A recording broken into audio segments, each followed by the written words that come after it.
जय हिंद। जैसे कि आप सभी लोगों को पहले से मालूम होगा, आज हमारी एक कोर कमेटी है, छोटा ग्रुप है जो बैठ करके कुछ एक बातों पर निर्णय लेता है। उसके बाद में हमारे जो संघर्ष समिति है मेन है, हम उन विषयों को उनके पास लेकर के जाते हैं। तो आज ये हमारी कोर कमेटी की मीटिंग थी। आप सभी को मालूम है कि 22 तारीख से ये हमारा संघर्ष शुरू हुआ था और जैसे कि मैं बार बार दोहराता रहा हूँ कि ये हम इसको चरणबद्ध तरीके से इस संघर्ष को आगे लेकर के जा रहे हैं। हमें आप सभी को ये बताते हुए बहुत खुशी होती है कि जो हमारी एक्सपेक्टेशंस है और जो हमारी प्लानिंग है, हम बिल्कुल अपनी प्लानिंग के अनुसार आगे धीरे धीरे बढ़ रहे हैं।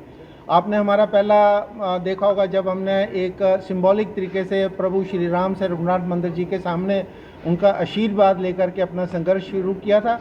उसके बाद में हम लोग अपना महाराजा हरि सिंह जी की मूर्ति के पास में एक फिर से एक सिंबॉलिक डिमॉन्स्ट्रेशन है, उसको मान लीजिए। वो ये बात मानिएगा कि वो एक प्रॉपर टाइप का हमने रोड ब्लॉक या बंद करने की हमारी कोई प्लानिंग थी। और उसके बाद में हमने ज़रूरी ये समझा, क्योंकि ये जो संघर्ष है जो माता वैष्णो देवी श्राइन बोर्ड द्वारा ये किया गया अपराध है उसके विरुद्ध है, तो इसलिए हमने ये ज़रूरी समझा कि हम सभी लोग एक बार कटरा में जाएं और माता वैष्णो देवी श्राइन बोर्ड के जो भी जितने भी सीईओ या एडिशनल सीईओ हैं उनको अपनी परेशानी से अवगत करवाएं।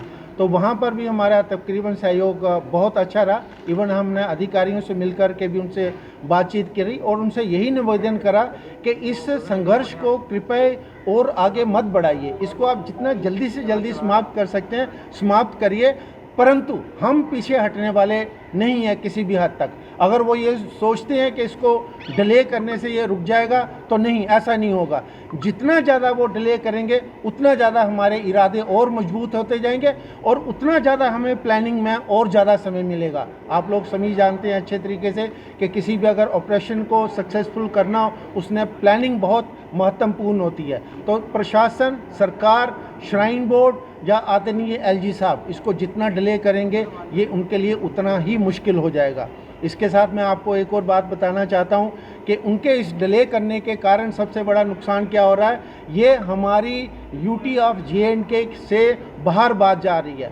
बहुत से स्टेट के ऐसे ऑर्गेनाइजेशंस हैं जो हमारे संपर्क में हमसे हमारी जो माता वैष्णो देवी श्राइन बोर्ड संघर्ष समिति बनी है उसके बैनर तले संघर्ष को आगे ले जाना चाहते हैं। लेकिन जैसे कि हमने पहले भी दोहराया, हम नहीं चाहते ये पूरे भारत देश के अंदर ये बात फैले और हर एक स्टेट में अराजकता के माहौल बने। इसलिए हमने उनसे निवेदन किया कि पहले हमें हैंडल करने दीजिए, उसके बाद अगर आपकी सहायता की ज़रूरत होगी तो हम आपसे पक्का सहायता लेंगे। इसके साथ मैं आपको एक और अच्छी सूचना देना चाहूँगा कि हमारा इसके साथ में एक यूथ विंग भी बन गया है। तो क्योंकि हम ये मानते हैं कि जो एडमिशन्स है ये डायरेक्टली इफ़ेक्ट कौन होता है, हमारा यूथ होता है। और यूथ की तरफ से भी ये निवेदन आ रहा था कि हम इस संघर्ष में शामिल होना चाहते हैं, लेकिन यूथ को हमने काफ़ी कंट्रोल करके रखा हुआ है, क्योंकि आप जानते हो तो यूथ हैं, वो किसी भी सीमा तक जा सकते हैं। लेकिन वैसे ही अभी हमारा हर डिस्ट्रिक्ट के अंदर यूथ विंग भी बनाया जा चुका है। अगला मेरा सबसे बड़ा एक आप सभी लोगों से ये निवेदन है, क्योंकि हमें बहुत विश्वस्त सूत्रों से ये पता चला है कि सरकार इस संघर्ष को दबाने के लिए मीडिया का सहारा ले रही है। मतलब मीडिया को कुछ एक ऐसी हिदायतें दी जा रही हैं कि जो संघर्ष समिति के बारे में खबर होती है उसको पब्लिश ना किया जाए, जब उसको उस तरीके से पब्लिश ना करें जिससे कि इस संघर्ष को और ताकत मिले या ये संघर्ष और आगे तक बढ़े।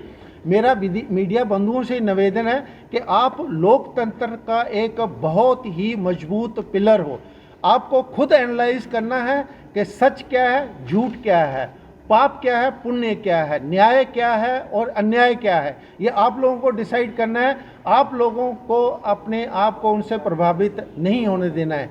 सरकार के पास में बहुत कुछ होता है प्रभावित करने के लिए, लेकिन आपको मालूम है ये हमारी लड़ाई पूरी की पूरी सनातन धर्म के लिए, हमारी आस्था के लिए है और हमारा किसी और से कोई लेना देना नहीं है। कुछ एक जगहों पे जो राजनीतिक लोग हैं उन्होंने इसको हिंदू मुस्लिम रंग देने की भी कोशिश करी, लेकिन हमारा ये बिल्कुल हिंदू मुस्लिम नहीं है। वो भी हमारे इसी यूटी के रहने वाले लोग हैं। अगर हमारा है तो सिर्फ एक है, ये माता वैष्णो देवी श्राइन बोर्ड के साथ में हमारी लड़ाई है, हमारी अपनी आस्था को बचाने की लड़ाई है। और हमारा ये है कि माता वैष्णो देवी श्राइन बोर्ड द्वारा चलाए गए जितने भी स्कूल्स कॉलेजेस हैं उनमें सनातन परंपरा का पालन किया जाए और सनातन धर्म के अनुसार वहाँ पे उनकी एजुकेशन को चलाया जाए।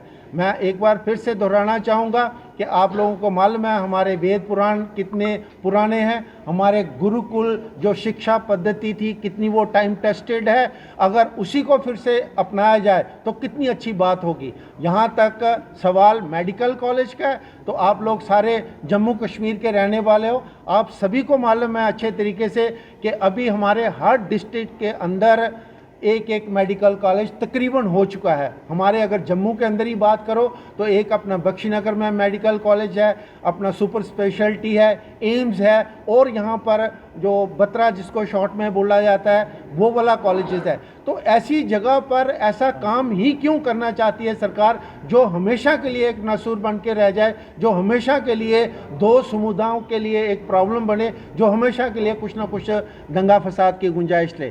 तो मैं आप सभी से निवेदन करूंगा कि आप इस लड़ाई में हमारे साथ हो, हमारा एक बहुत ही इम्पोर्टेंट पहलू हो, इसका पूरा ध्यान रखिए। अभी मैं हमारे साथ में आदरणीय सीएम सेठ जी हैं जो कि माता वैष्णो देवी श्राइन बोर्ड में रह चुके हैं और वहाँ पर जब वो लैंड प्रोक्योर की जा रही थी उसकी जितनी भी प्रणाली थी उसमें तकरीबन ये एक्टिव तरीके से भाग लेते रहे। अभी उस विषय को जो कि हमारे आदरणीय मुख्यमंत्री बार बार कुछ एक उन्होंने ऐसी इररिस्पॉन्सिबल स्टेटमेंट्स दी हैं जो कि एक मुख्यमंत्री को नहीं देनी चाहिए, तो वो दी हैं। तो उसके बारे में हमारे आदरणीय सीएम सेठ साहब आपको विस्तृत में जानकारी देंगे।